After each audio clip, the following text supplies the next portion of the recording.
there.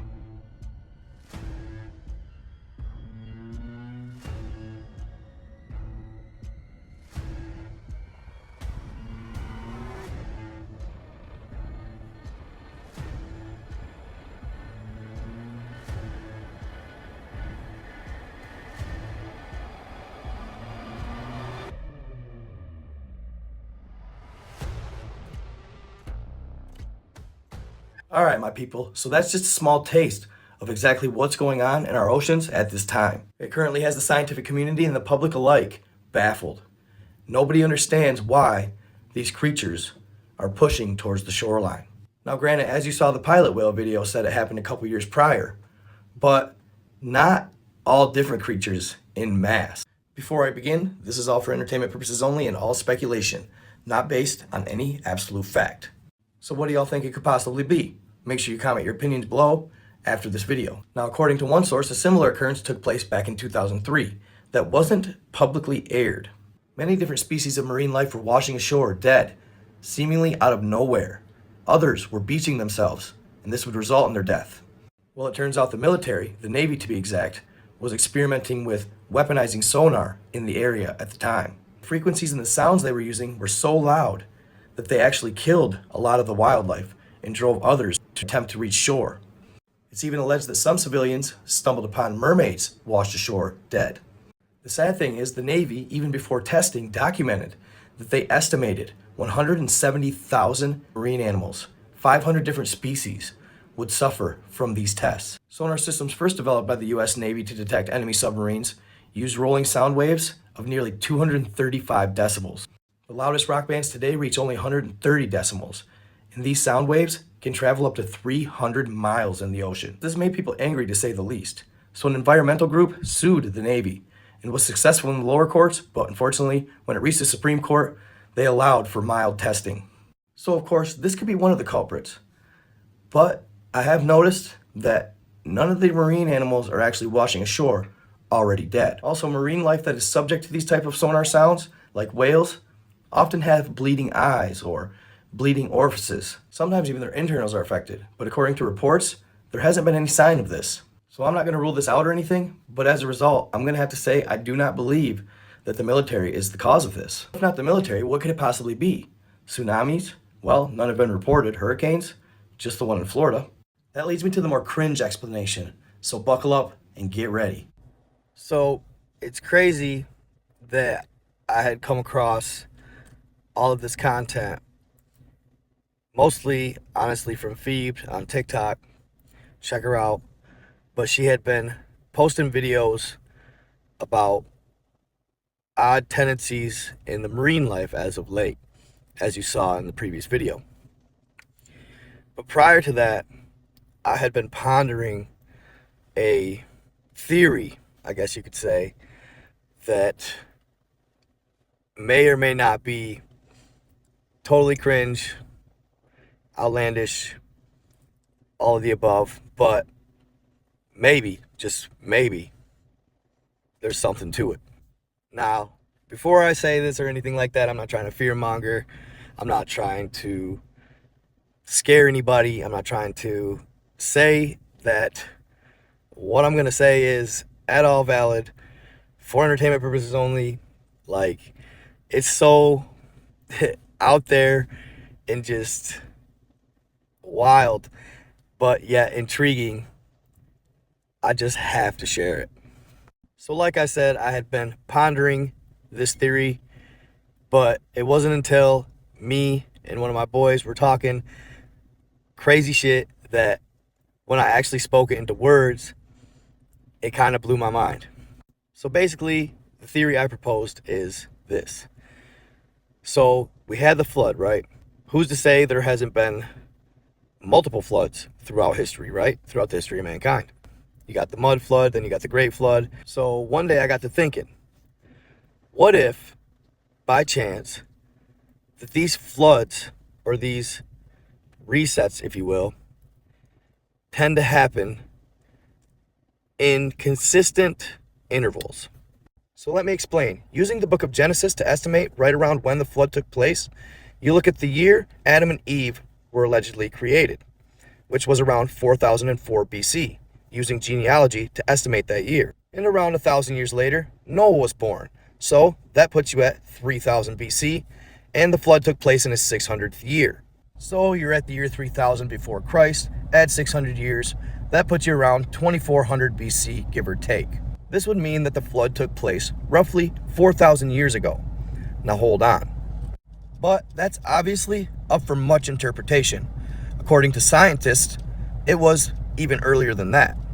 For example, two marine biologists believe that after the last ice age, the Black Sea had partially dried up. At that time, it was separated from the Mediterranean Sea by the Bosporus Strait. The shore of the Black Sea was fertile and had been used by people to start farmland. They believe that when the northern hemisphere ice sheets actually started melting, it gave rise to the freshwater lake of the Black Sea. According to studies, the Mediterranean broke the Bosporus Strait about 7,600 years ago. With the force of 200 times the Niagara Falls, the Mediterranean Sea rushed in, engulfing everything, up to 60,000 square miles of land.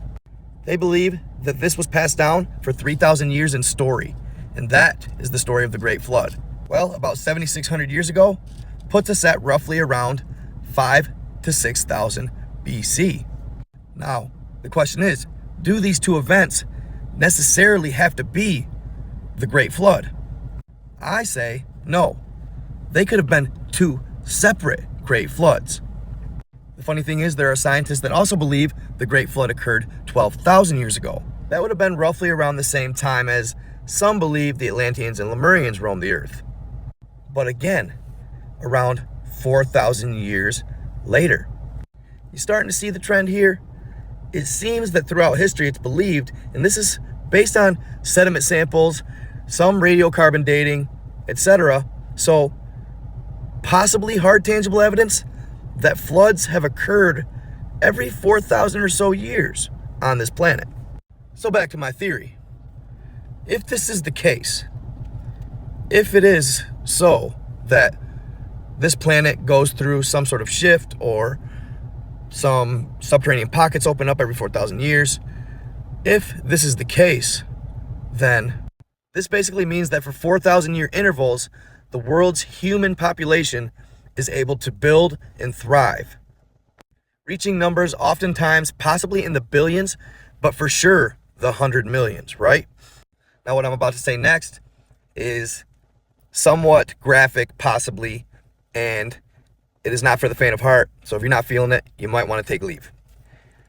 What if there's a creature, whether it becomes from, and what if this creature comes from the waters below, or the deepest deep blue waters that man hasn't even fathomed or even understands or knows about?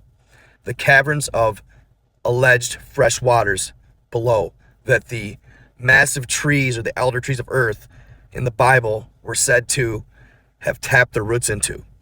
I'm talking a sea creature so massive and so incomprehensible to you and I that we can't even imagine what this creature is, let alone how big it is. What if this absolute Leviathan-like creature has picked up on this world flood type trend, alleging that it's the case, of course, in a hypothetical scenario where a flood does take place every 4,000 years. What if this creature has made a pattern of surfacing when this is about to take place? Oh yeah, you know where I'm going with this. What if that creature surfaces to feed after the Great Flood? Not only feed, but breed as well.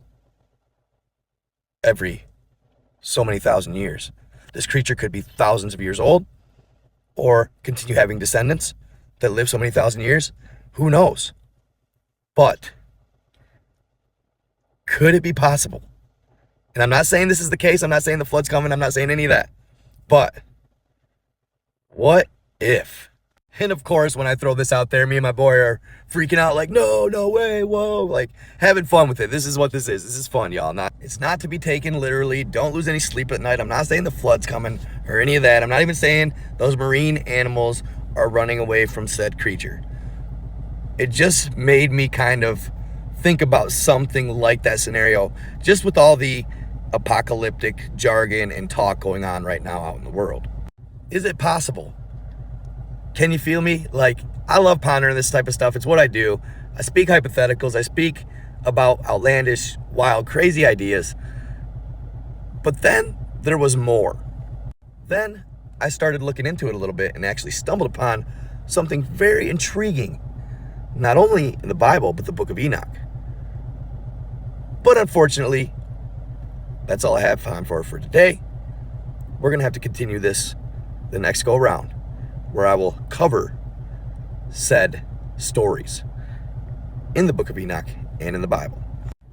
Needless to say, guys, as I said in the beginning, this is all hypotheticals. This is all just for fun. This is all just theoretical, and to see what maybe you guys think or what you guys come up with yourselves. Let me know in the comments what you guys think or what you come up with. Absolutely awesome stuff. You know, y'all, this is what I do. I just love having fun with this. I love thinking beyond things that are so out of the scope of what most consider reality that it just is absolutely enthralling.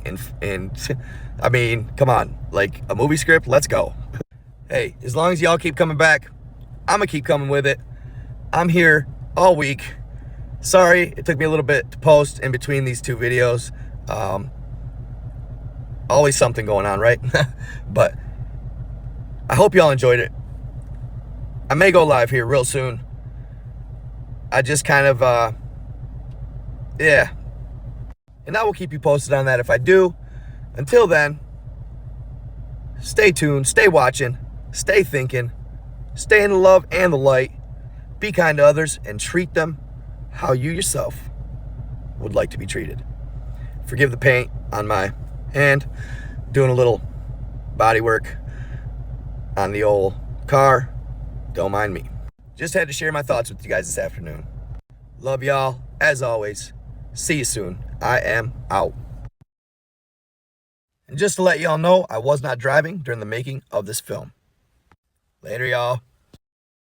Real quick, y'all, a sneak peek into my next video. Check it out.